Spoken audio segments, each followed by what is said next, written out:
روزانہ ایسے اسلامی واقعات سننے کے لیے ہمارے چینل کو سبسکرائب ضرور کریں۔ وہ گھر جس کی حفاظت کے لیے ابابیلوں کے لشکر آئے اور ہاتھیوں کے عظیم لشکر کو تباہ و برباد کر دیا۔ وہ گھر جس کی حفاظت دنیا کی تخلیق سے ہی کی جا رہی ہے۔ ایک دن ایسا آنے والا ہے کہ مقدس گھر خانہ کعبہ گرا دیا جائے گا اور اس کے ٹکڑے ٹکڑے کر کے اس کو سمندر میں پھینک دیا جائے گا۔ لیکن یہ کب ہوگا؟ کون ایسا بدبخت انسان ہوگا کہ جس کے ہاتھوں سے خانہ کعبہ تباہ ہوگا؟ کیوں خانہ کعبہ کے ٹکڑے کیے جائیں گے؟ دوستوں، تاریخ اقوام عالم کے مطالعے سے پتہ چلتا ہے کہ خانہ کعبہ اور حرم شریف بہت سے سانحات سے متاثر ہوتا رہا ہے۔ طوفان نوح کی وجہ سے سیدنا آدم علیہ السلام کی بنائی ہوئی بیت اللہ کی بنیادیں بھی غرق آب ہو گئی تھیں۔ پانی کے ریلے نے خانہ کعبہ کی جگہ ریت اور مٹی اکٹھا کر دی تھی۔ ریت اور مٹی کا یہی انبار بعد میں ایک ابھرے ہوئے سرخ ٹیلے کی شکل میں مرج عوام بن گیا۔ مظلوم اور بیمار لوگ اس ٹیلے پر آ کر دعا کرتے۔ حج کے لیے بھی لوگ اسی ٹیلے پر آتے تھے۔ یہ عمل حضرت ابراہیم علیہ السلام کی تعمیر کعبہ تک جاری رہا۔ طوفان نوح کے بعد خانہ کعبہ کئی دفعہ بارشوں کے پانی اور سیلابی ریلوں کی جد میں آیا۔ یہاں تک بھی ہوا کہ کعبے کا چوتھا حصہ پانی میں ڈوب گیا۔ حجاج بن یوسف کی فوج نے خانہ کعبہ پر سنگباری بھی کی۔ حضرت عبداللہ بن جبیر کو یہاں محاصرے میں شہید کیا گیا۔ بحرین سے کرامتہ آئے اور حجر اسود نکال کر لے گئے۔ 20 سال سے زائد عرصے تک کعبہ کا طواف حجر اسود کے بغیر ہوا۔ تاریخ ابن خلدون میں ہے کہ اموی جنرل حسین بن نمیر نے کوہ ابو قبیس اور کوہ قیقعان پر منجنیقین نصب کر کے خانہ کعبہ پر سنگ باری کی۔ سنگ باری اتنی شدید تھی کہ کوئی شخص طواف نہ کر سکا۔ اس حملے میں خانہ کعبہ کی چھت اور پردے بھی جل گئے، لیکن ان سب واقعات کے باوجود کعبہ موجود رہا۔ اللہ تعالیٰ کا ہمارے پیارے نبی صلی اللہ علیہ وسلم پر خاص کرم یہ ہے کہ آپ صلی اللہ علیہ وسلم کو اللہ نے تمام علوم عطا فرمائے ہیں جن کا ادراک ہمارا انسانی ذہن کبھی نہیں کر سکتا۔ جو بات ہمارے پیارے نبی صلی اللہ علیہ وسلم نے فرما دی ہے وہ پوری ہو کر ہی رہے گی۔ اللہ تعالیٰ ارشاد فرماتا ہے، اور وہ کوئی بات اپنی خواہش سے نہیں کرتے، وہ تو نہیں مگر وہی جو انہیں کی جاتی ہے۔ بعض علماء اکرام نے کہا ہے کہ خدا ہر چیز پر قادر ہے۔ اللہ تعالیٰ کے علم کے سمندر کے مقابلے میں نبی اکرم صلی اللہ علیہ وسلم کا علم ایک قطرہ ہے، مگر آپ صلی اللہ علیہ وسلم کا یہ قطرہ تمام مخلوق کے لیے ایک سمندر کے برابر ہے۔ یہ بات سچ ہے کہ ہم آپ صلی اللہ علیہ وسلم کے علم کے بارے میں اندازہ نہیں لگا سکتے ہیں۔ اللہ کی ذات تو بہت ہی وسیع ہے، ہم اس کا اندازہ کس طرح لگا سکتے ہیں؟ آپ صلی اللہ علیہ وسلم نے اپنے سے پہلے گزرے ہوئے انبیاء اکرام اور ان کی امتوں کے ساتھ ساتھ آنے والے وقتوں کے بارے میں بھی اپنی امت کو آگاہ کر دیا۔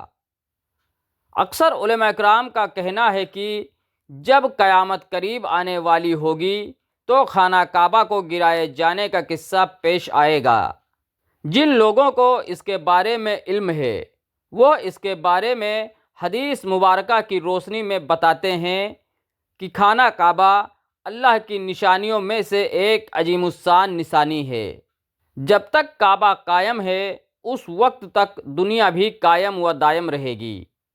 جب خانہ کعبہ کو گرایا جائے گا تب قیامت رونما ہوگی۔ جب قیامت قریب آئے گی ایک بدبخت حبشی خانہ کعبہ کو گرا دے گا، پھر قیامت آ جائے گی۔ اس کمینہ حبشی کے بارے میں نبی کریم صلی اللہ علیہ وسلم نے ارشاد فرمایا کہ اس حبشی کی شکل و صورت ایسی ہوگی، ایک چھوٹی پنڈلیوں والا حبشی خانہ کعبہ کو گرا دے گا۔ جبکہ بخاری شریف میں لکھا ہے کہ حضرت محمد صلی اللہ علیہ وسلم نے ارشاد فرمایا کہ گویا میں اس حبشی کو دیکھ رہا ہوں کہ وہ کالا اور چوڑی ٹانگوں والا ہے، کعبہ کے پتھر اور اینٹوں کو اکھاڑ اکھاڑ کر پھینک رہا ہے۔ بخاری شریف میں ہے کہ قرب قیامت کے وقت حضرت عیسیٰ علیہ السلام کے بعد جب لوگوں کے سینوں سے قرآن پاک اللہ تعالیٰ اٹھا لے گا تو اس کے بعد وہ بدبخت حبشی خانہ کعبہ کو گرائے گا۔ حدیث میں افحج کا لفظ ہے، اور افحج وہ ہے جو اگڑتا ہوا چلے یا چلتے میں اس کے دونوں پنجے نزدیک رہیں اور دونوں ایڑیوں میں فاصلہ رہے۔ وہ حبشی مردود جو قیامت کے قریب کعبہ ڈھائے گا وہ اسی شکل کا ہوگا۔ دوسری روایت میں ہے کہ اس کی آنکھیں نیلی، ناک پھیلی ہوئی، پیٹ بڑا ہوگا، اس کے ساتھ اور لوگ ہوں گے۔ وہ کعبہ کا ایک ایک پتھر اکھاڑ ڈالیں گے اور سمندر میں لے جا کر پھینک دیں گے۔ یہ قیامت کے بالکل نزدیک ہوگا۔